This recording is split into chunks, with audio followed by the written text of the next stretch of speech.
Hey, everybody. Really excited to be here with Connor and talk about something that I don't think is talked a lot about, hardly at all, if you're either breaking into tech sales or currently an SDR, which is how to ramp faster than every other SDR. At the end of the day, obviously, we would never, encourage any unethical behavior or anything of that nature. But being in sales is a competitive role. And I see a lot of people that, as one example of many, take the company training at face value. And then they kind of just think, hey, keep following that. It'll work out. And there's so many things that you can do to really stand out and set yourself up incredibly well. No better person to learn from, by the way. Connor Murray, multiple time MVP at Oracle, was an SDR manager for multiple years. 2 years in a row, his team was #1 in his org. So literally from, I would argue, the GOAT of SDRs right now online. Connor, thanks for being here, and feel free to set the stage from your side. Appreciate the warm intro there. And yeah, it's something I've done a lot. I did it myself as a manager for 2 years. Like you said, I've coached thousands of reps at this point, and I really just want to give the advice I wish I had when I was starting out again, because I came in with the right attitude. I was working hard, arguably the hardest worker, showing up early, staying late. And there were some things I basically had to unlearn and reteach myself. And it just took me a bit longer than I would have liked. So a lot of the training you'll probably get will be useful. Some won't. I kind of want to just cut out the fluff and help people focus on what they actually need to know to ramp, because it's not easy. It is hard, but it's actually easier than a lot of people think. It's really just focusing on the activities that are going to actually help you towards your metrics, whether that's booking meetings, generating pipeline opportunities, things like that. Yeah, no, great stuff. And I would say, at least from my side, as we kind of dive into it, I would say the most common thing, and you've already alluded to it, is when I first got into sales, it was like, let me take in anything and everything, not only company training, but online videos, books, all of these different things. And I think they have their place.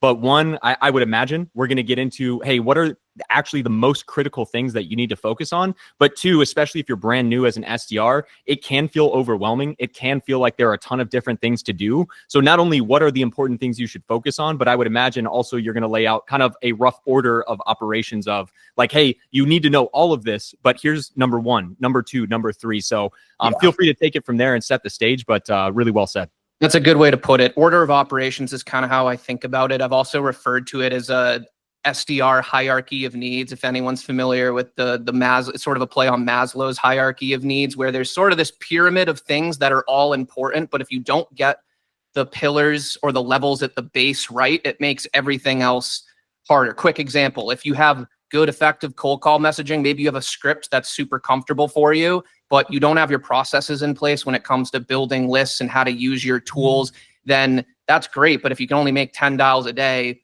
then it's not all that useful. So I kind of think of it as you're doing all of these things at once. It's not like you're only focused on pillar number 1, which I'll get into in a second. And until that's totally mastered, then you move to pillar 2. You're doing everything at once, but in your head, in my opinion, and what I've seen work best for reps who ramp the fastest and have the most success in the SDR role and promote to AE, they kind of take it step by step, and they really master these pillars at the bottom first before moving up, whether they realize it or not. So the first pillar, and I don't want to spend too much time here because it's different for a lot of people, but it's just so important. I argue it's over 50% of your success in the SDR role is your internal alignment with your team and your organization. And mainly what I mean by that is, if you're an SDR, it's how well you work and do you earn the trust of the account executive that you support, or executives. A lot of SDRs come in and they either map one-to-one to an account executive. So they share a territory and their job is to book meetings with qualified personas at target accounts so that that account executive can then run those discovery calls and hopefully generate some quality sales cycles out of that and close some deals. Or a lot of reps support anywhere from 1 to 4 is what I commonly see.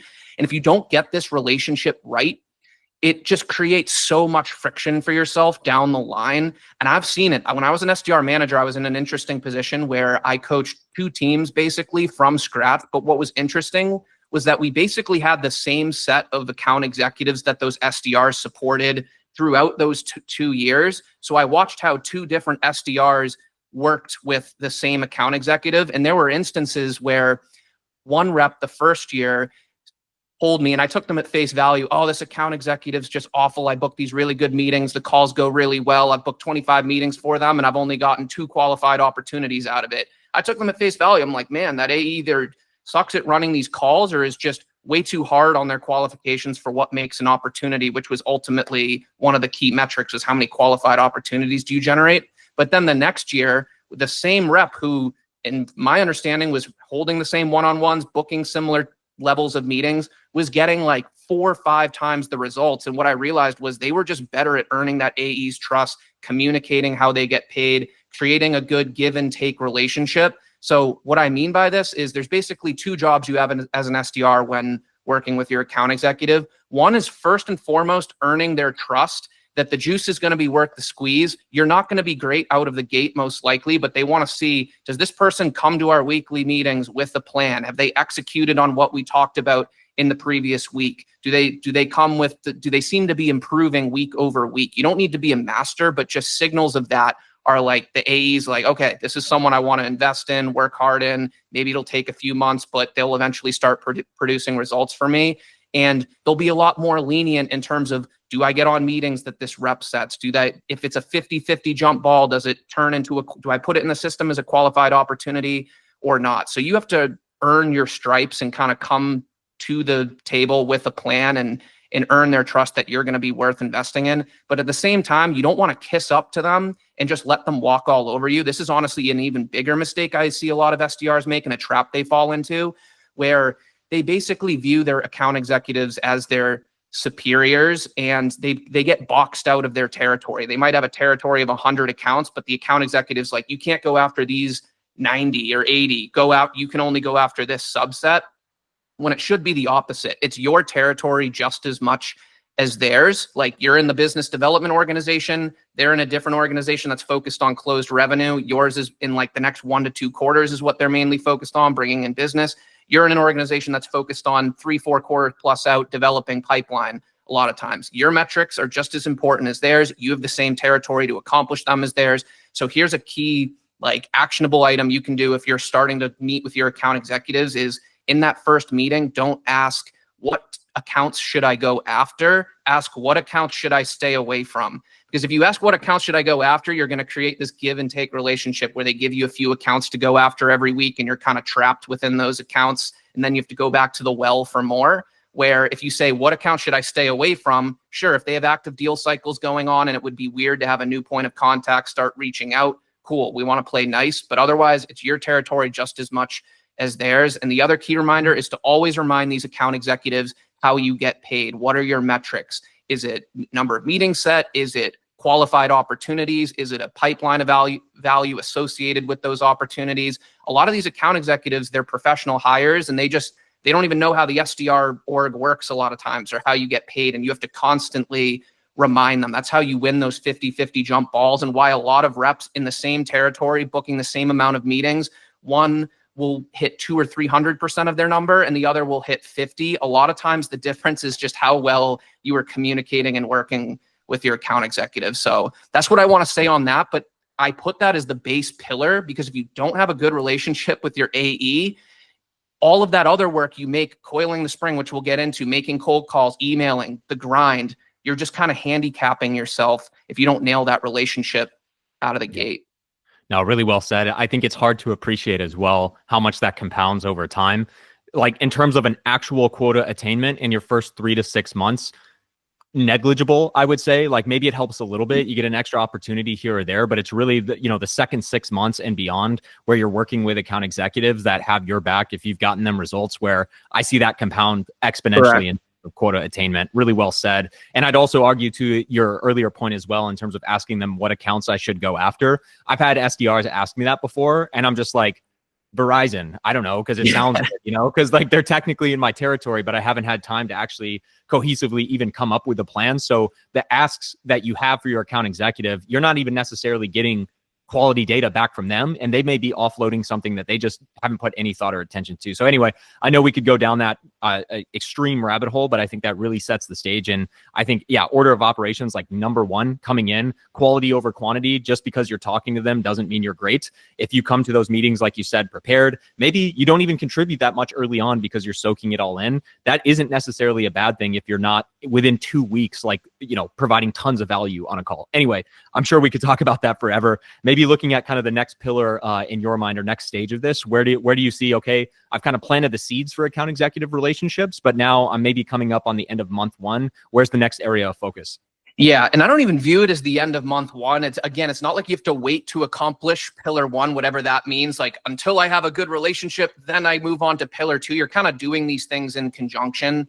Level 2, how I look at it, is building proficiency in your tools and internal systems. So mainly like your CRM systems, what tools you have to research prospects, whether that's like SalesNav, ZoomInfo, Salesforce, HubSpot, any integrations you have, how you build lists, things like that, because that's just going to make everything else, when you actually start focusing on the cold calls and emails, much easier and frictionless. So I even remember when I started out, I'd only used Gmail my whole life. Everything's just going to feel harder. And then now I joined an organization that used Outlook, and even things like that, I was like, oh, where are all the new buttons? And everything's going to feel a little bit more difficult because you're seeing it for the first time and piecing together how these different systems talk to each other. So really focus in your extra time on learning those types of tools. A new addition I'd put into that too is how to use AI in your job too. We can get more into that, but I tell people, get advice from your tenured peers, like the SDRs that have been there for a while, and particularly the ones that are doing well in terms of which tools they're using, how they're using them. You don't need to use every single bell and whistle. And even go on, a lot of people will ask me questions on, can I do this in ZoomInfo? And a simple search on YouTube, like tutorials on how to use some of these tools, so that doesn't feel like so hard every time you're going to build a list in ZoomInfo. You can just do it like the back of your hand. It's going to generally take a month or 2 to really get to that point.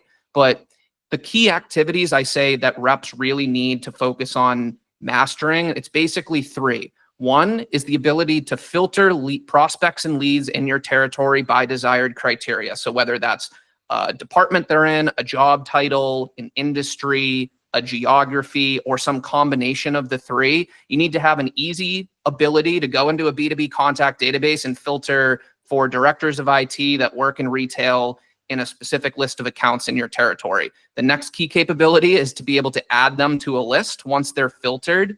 Like with the click of a button, it shouldn't be this big export into Excel and crossing into 10 different tools in a 4-hour process. It should just be, okay, I got 50 IT directors in retail, add to list. And then the third key capability is the ability to contact them one by one via the phone and email, and just be able to click on a contact, hover over their phone number, click it, type it in, whatever. If you can do those 3 things, forget all the bells and whistles, you can really scale your prospecting efforts. If you can filter prospects and leads, add them to lists, and easily contact them, those are the base 3 activities you need to get on top of with your tools and systems. Everything else is just gravy. So in terms of ramping quickly, because that's what we're talking about here, you can build proficiency in the extra functionality over time. But if you can do those 3 things easily, you will ramp quickly. So I tell reps to, again, less is more, focus on the basics. Though there's lots of different tools out there to do it, but don't settle until you have those 3 capabilities down. Yeah, completely. And I think another, I would say, in the short term, 1, you're able to action and hit your KPIs rather easily. So there's no red flags from management saying, hey, Connor's 3 weeks into our full day as an SDR, and he's really struggling to even hit the metrics. But also, I think, yeah, I would say one thing I found particularly beneficial, I'm sure you've got elements of this as well, is as you understand Salesforce or whatever your CRM may be, your ability to not only like structure your leads coming in on a daily basis, but also find opportunities and potential prospects that other SDRs are not looking for. That's where I saw a huge separation from me and honestly the rest of the field by being able to navigate Salesforce, finding reports, finding people as one example of many who started a free trial 6 months ago and it never went anywhere. I called them and they were like, hey, we're actually looking at this, at starting this again. But I was one of the only SDRs taking the time to understand how to even find that data in the first place. And yeah, it was a major unlock for me. I think that sets the stage pretty well in terms of the tooling you need to know. And again, maybe we don't focus so much on the exact timing here, because I agree, the faster you can do these things, the better. The next level for you, what is that? Where are we at roughly in an onboarding perspective? And I'll hand it back to you. Yeah, and you're going to be doing this all throughout month one. It's just in your free time, I would be focusing on pillar 2 and mastering that. Like that's what I would be watching tutorials on before moving to pillar 3. But once you feel proficient, which you can get there pretty quickly, that's when I start really prioritizing your ability in just developing confident talk tracks in messaging for cold calling and emailing. But the reason is if you just start here, but you don't know how to make lists in your CRM, or that's a really like hard process for yourself, it's just, there's a lot of friction, and it's gonna be difficult to actually send out the amount of emails you need to and make the calls. But here is where you really, and this can all 3 of these can happen in the first month or 2, is now you want to start focusing on your value prop. And this is where I actually give a lot of companies and their sales enablement programs credit. This is what I actually think they do well, is teaching you and understanding the value proposition of your organization and solution. Who are the personas you target? What are their key business priorities? What are the pain points and challenges they face in achieving those priorities? How does your solution align and solve some of those pain points? And what are the business outcomes? That's more the traditional sales enablement stuff. You want to soak that stuff in and start to understand it. And a lot of companies are good at that, but what they're not good at is translating that into effective sales messaging that you can use in your cold calls and emails. It'll be a lot of stuff like single source of truth, reducing economic waste, which is like a good exercise for you to understand what your proposition is, but you don't want to be using that type of language in your messaging. And you'll probably see, if you get that feeling in your chest, like, I don't know if I totally agree with how they're positioning the messaging, you're not alone. You're not crazy. Like that's most people. They see their sales enablement or what they see on LinkedIn and YouTube for the most part, and they're like, that sounds salesy. That sounds cheesy. That's not how I would make a cold call or email. So this is where, I mean, we both have tons of stuff. If you want more in depth on cold calls and emails, we can go into that. But you really want to focus on coming up with natural sounding cold call scripts and email templates is where I tell people to start. I don't, in my opinion, don't worry about LinkedIn yet. And you want to develop cold call scripts and email templates using the lists you've now created and the systems and tools you're comfortable with in Salesforce, HubSpot, whatever. And you want to create departmental templates, specific job title templates, industry specific templates, or any other, like whether it's geography, any other trigger that would be relevant for your value proposition. And what I mean by this is, here's an example. When I was at Oracle, I sold, you can Google it, it's called our Fusion Cloud Application Suite. If you look at that, there were tons of different departments it served. We had a suite of financial management modules, supply chain management, HR, like human capital management, marketing, and each one of those had like 5 to 10 plus products. So there were different titles and personas. So first I focused on, okay, let me come up with, rather than just a generic Oracle Cloud Applications template, let me make one that's specific for finance departments, HR, supply chain.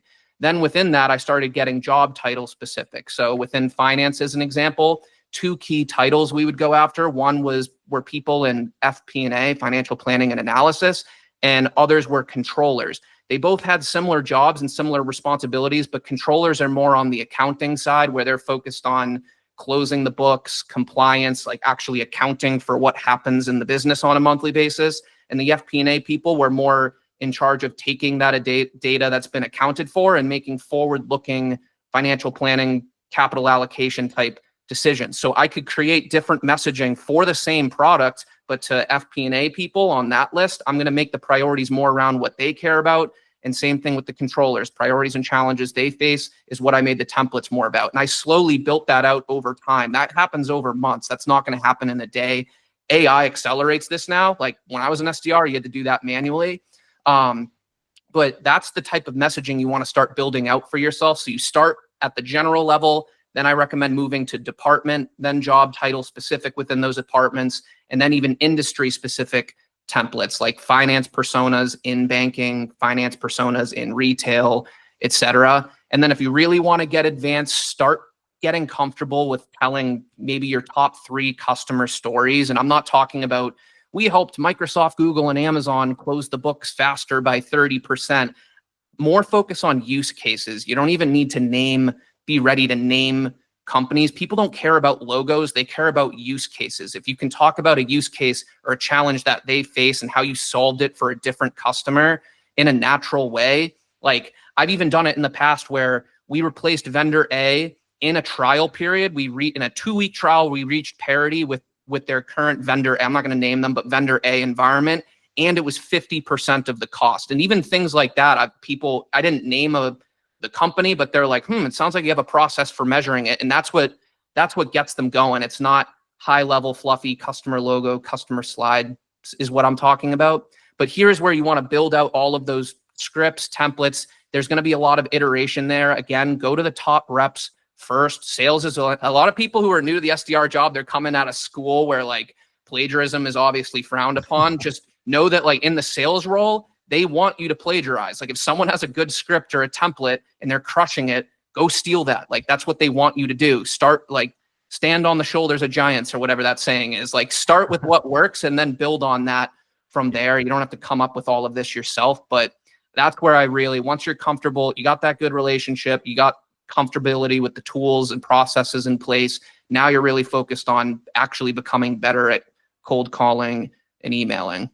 Yeah, it's awesome, man. And I think it's cool to hear you kind of lay it out in all the levels. I know we've got, I would say, 2 major topics left to go, but I think this is the stuff I was kind of doing naturally just because I wanted to succeed. But having this structured is a huge help. And I would add even, to I would say 2 of your more major points in that section. It's like, this is back in the day, I would go in office when I first started as an SDR, and literally as I'm driving there, I'm practicing my cold call opener. So with like a gun to my head, I can say that without being nervous. Even though my adrenaline gets up when I start hearing the ring and everything, I can still deliver that confidently and clearly. And that just increases the likelihood. I know you've talked a lot about tonality and things of that nature on your channel as well. And obviously in our programs like Cold Call Mastery, but that truly was an unlock for me from the cold call side is you can sit there, you can listen to recordings, you can listen to top performers, you can take feedback, but until you are on that call and until you can have a tonality that under the gun sounds totally fine, that is where I see a lot of people falling there. And then absolutely to your point on templates, like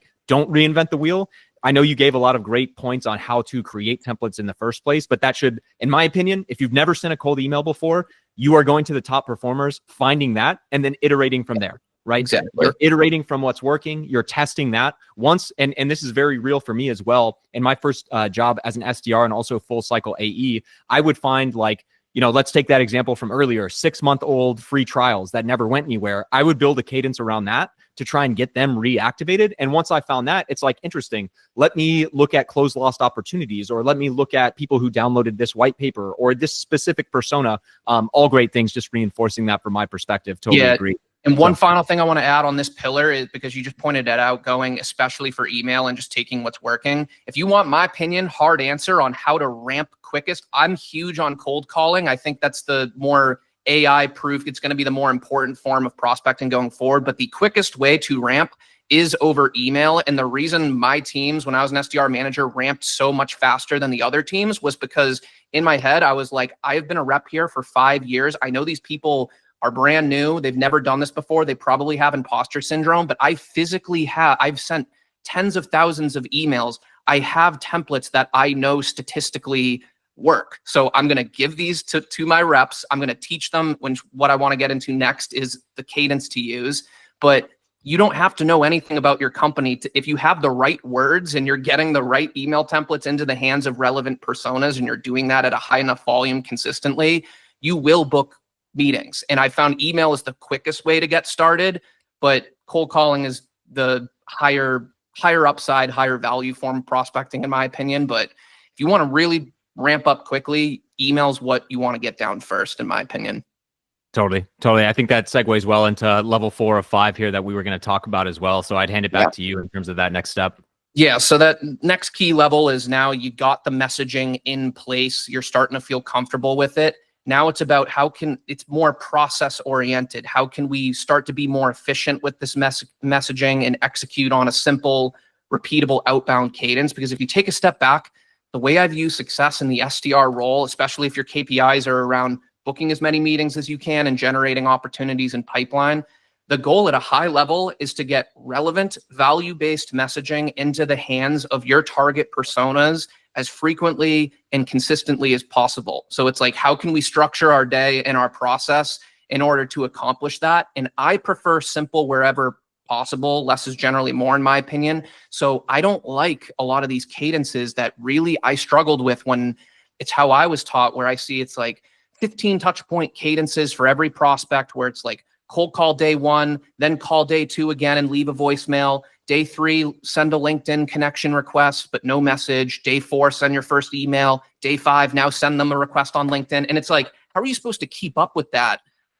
If you really want to, like, if you're doing that for 10 people a day, sure, but that's not going to be enough to hit your goals. If you're trying to email or call 100 people a day, you can't have these super complex multi-touch point long cadences, because one, I think 15 touch points is way too long. I can talk about that in a second. But what I teach reps is an A-B every other day cadence, because it's simple, it's easy to stay on top of, and it works. And this is specifically for calls and emails, where basically I have 2 lists to start the week. And there's ways, I won't go into this here, but there's ways to build on top of this. But at the simplest level, if you're trying to ramp up, pick a list of 100 prospects on those lists you've created for yourself on Monday, and then have one planned for Tuesday. So list A on Monday, we'll call it, I don't know, the VPs of FP&A and banking list. And Tuesday will be controllers in retail. Monday, you're going to call the list A, and on Tuesday, you're going to email them. On Wednesday, you're going to call. On Thursday, so it's like A-B every other day. You're either calling that list and then emailing them the next day. Call, email. And it's the same thing for list B. You're going to call list A on Monday, and you're going to email list B on Monday. And then on Tuesday, you're going to call list B, email list A. So if you just envision it on a calendar, you can kind of just map out, like, Monday morning was activity A, list A, I wanted to accomplish that outreach. In the afternoon was list B. And there's ways to up level this, but when you're first starting out and ramping, this is literally what I did with my teams. I was a super hands-off manager, but in the beginning I was more hands-on because reps wanted me to be, because they didn't know what they were doing yet. So I would sit down with my team every morning and just be like, okay, here's what we're going to do Monday morning. Here's good templates that work. We're going to send these out to this group of people. Then we're going to get together in the afternoon and make calls. And sure enough, over time, every single rep on my team started booking meetings and getting opportunities way quicker than the average SDRs in my organization, even though we weren't doing some fancy cadence. So the reason I tell people too to stick with cold calls and emails is LinkedIn is fine, but one, it complicates the process, which I don't like. I would rather fill up the cold call and cold email buckets first, because you can get more than enough results from that. And it's easier to stay on top of. But 2, I actually think LinkedIn I don't have hard data on this, but I think it actually inadvertently hurts your results. When you start going 3 channels, it starts to look try hard. 2, a lot of people, the prospects, they see your LinkedIn request and they see sales development representative, and they're like, oh, it's one of those people reaching out. And now they may not respond to an email they otherwise would have responded to. So if I am doing LinkedIn, it's usually in the off hours, super casually, and I'm sending messages to people I'm not currently emailing and calling. I tell people, focus on the calls and the emails, develop that skill set first, then we can worry about LinkedIn after that. And the final point on this cadence is I prefer about 7 touch points in a 7 to 10 day period. So if you're doing email, call, basically after 10 days, they're going to get 4 emails from you and 3 or 4 calls. In my opinion, hit them hard, hit them consistently in a condensed period of time, and then you're better off just moving on to a fresh list of contacts that hasn't been contacted yet, rather than extending this cadence to 15, 25, whatever touch points. Because the response rates drop off pretty dramatically after about email 4 and call number 3 or 4. But what I tell people is, because those lists are already made and you've coiled the spring for yourself, you can circle back on those lists you've already contacted a lot sooner and more frequently than you think. Generally, you only have to wait about 6 to 8 weeks. And these people don't remember that you contacted them like 2 months ago. You were just an email in their inbox, and they don't even realize it's you again.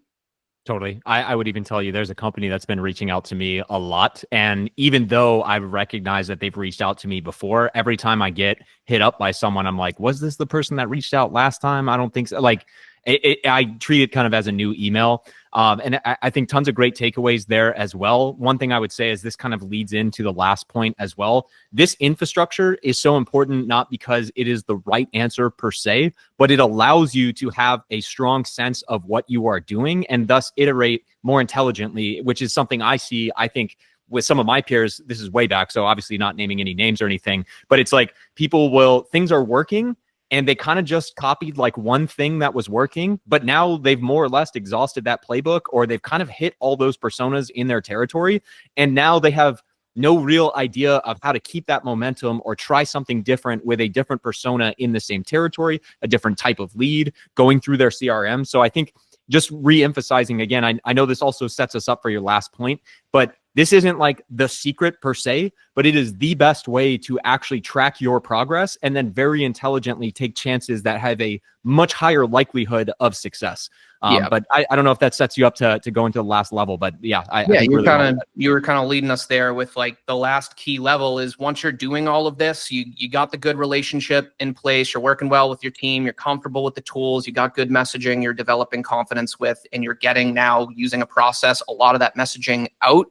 Level 5 that's where you start to have the capacity to iterate and spot patterns and double down on what's working, and the overall ability to stay consistent too. So a lot of people, because they don't have a consistent process they follow, they don't know why or why not they're doing well in certain weeks or what changes. Because I've found even when you're implementing this consistent process, which I've done for over 7 years now and coached thousands of reps on too, is your results never come in a straight line. You're gonna have ebbs and flows where one week the results dip, next week you get double or triple the results that you were expecting. Week 3 is cold again. Like I always tell reps, when it's hot, and when it's cold, it's cold. But if you don't have a consistent process you're following, you're not gonna be able to tell why or why not something is working. Or you start to just recognize, okay, I'm getting more meetings with this type of persona or in this industry, or this is a key trigger. I tend to book a lot of meetings with companies that have done an acquisition in the last year, or new leadership hires or whatever. Like, because you have that consistent process and it's helping you ramp up your volume. The more volume you do, don't let anyone tell you that volume's not important, especially in the SDR role. It is. Quality volume is what's important, but you'll start to naturally recognize some of these patterns. And like, that's when you see around that month 6 that you were talking about earlier, that your results just start to compound. Like I remember as a rep in my first 4 quarters as an SDR, I hit my number in the first 2 quarters, but it was a grind. I was working like 50, 60 hours a week, showing up early, staying late because I wanted to do well, but I was like nervous every month and quarter about just barely scraping by to get to quota. Where those second 2 quarters, because I had been paying attention and implementing this process and improving on it over time, I did like double the results I did in the previous quarter. And it just felt 10 times easier too. Like I just had the process down and I was just getting better at what I was doing over time. And that kind of leads me to the second part of this level 5 in terms of the iteration and the spotting patterns too, is just staying consistent. Managers aren't dumb. Like if you're not performing from a quota standpoint, but they can see you. Like when I was a manager, there was always reps in the middle of the pack who I could tell, like, I want that person to do well because I can see them making the dials. I can see them making the emails. They're asking me the right questions on the meetings. Maybe they just have a tough patch or a tough territory or just going through an ebb. Things will change throughout the year. Like people might leave, they org restructuring, you start covering a new product, new AE joins the team, a new territory opens up.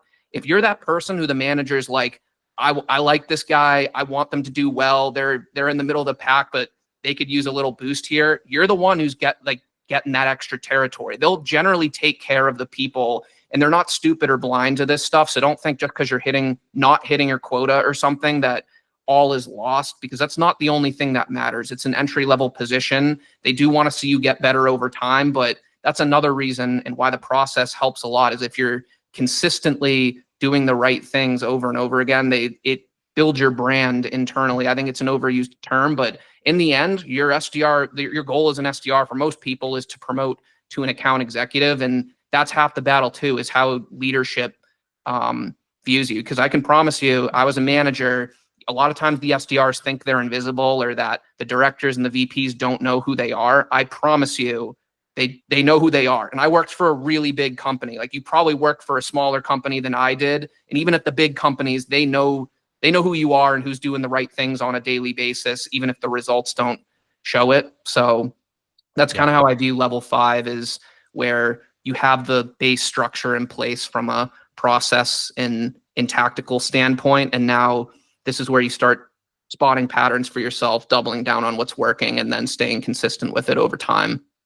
Yeah, completely. I mean, again, there's so much we could unpack here. I think this is a great context for at least a starter episode. So let us know if you want a part two. But also, this is exactly why Connor created Cold Call Mastery, Cold Email Engine on higherlevels.com. And we also have an SDR accelerator program where we have a lot of this in extreme detail with also live coaching. You can actually interact with Connor directly or myself, et cetera, et cetera. But just calling out again, like, I think a lot of people want to say, oh, this email, this template, or this one thing changed my career. I remember even seeing, I didn't want to get too sidetracked, but there was this LinkedIn post that was being regurgitated across the LinkedIn influencer sphere of like, I cold called someone for 97 days. And when I finally connected them, it turned into like a 750K opportunity.